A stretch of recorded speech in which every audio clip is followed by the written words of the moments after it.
context is indeed everything. If Qumran is a sectarian settlement, and if the Dead Sea Scrolls were deposited in caves near Qumran because the inhabitants of Qumran placed them there, then we have additional evidence that the Dead Sea Scrolls were a library of documents speaking to a sect of Judaism that held biblical texts in high regard and that wrote their own documents containing rules and hopes and expectations for the worlds to come as they understand it within their Jewish worldview.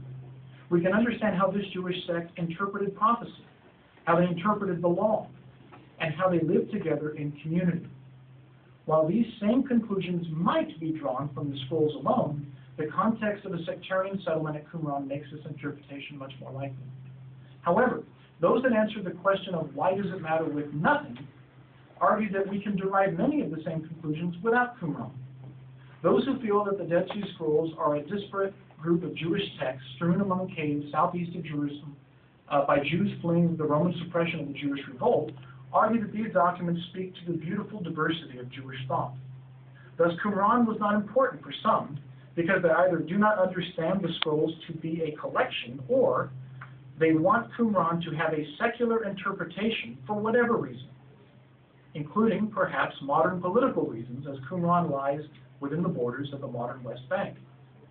However, those who seek to distance the scrolls from Qumran have difficulty explaining how documents containing highly congruent sectarian thoughts and ideas, different from our accepted understanding of Pharisaic or Sadducean ideas, would end up in different caves near isolated places like Qumran.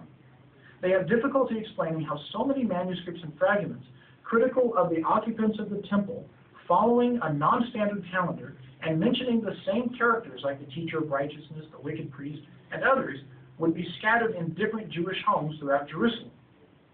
The diversity of scripts might mean that the different scribes over the years wrote and copied the manuscripts, but the similarity of thought, especially of the expectation of two messiahs, the rules and the manuals of discipline, the reliance upon Jubilees, Damascus document, etc., all speak to a congruency of a sectarian group distinct from anything else scholarship had known prior to the discovery of the scrolls. Those who argue that Qumran means nothing to the scrolls have literally offered dozens of alternatives. It seems that if one forcibly removes the scrolls from Qumran, Qumran is up for grabs. However, if one allows the scrolls to be part of their rightful context, then the site appears to become a small home for a group of observant Jews seeking to live in community with one another. And so, my fellow scholars, while the state of archaeology of Qumran may appear combative and scattered, I should like to argue that it is finally becoming what it should be,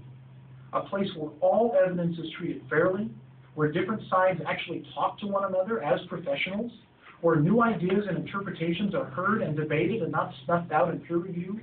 and where, with one glaring exception now working its way through the New York court system, all sides are acting like professionals and obeying the law.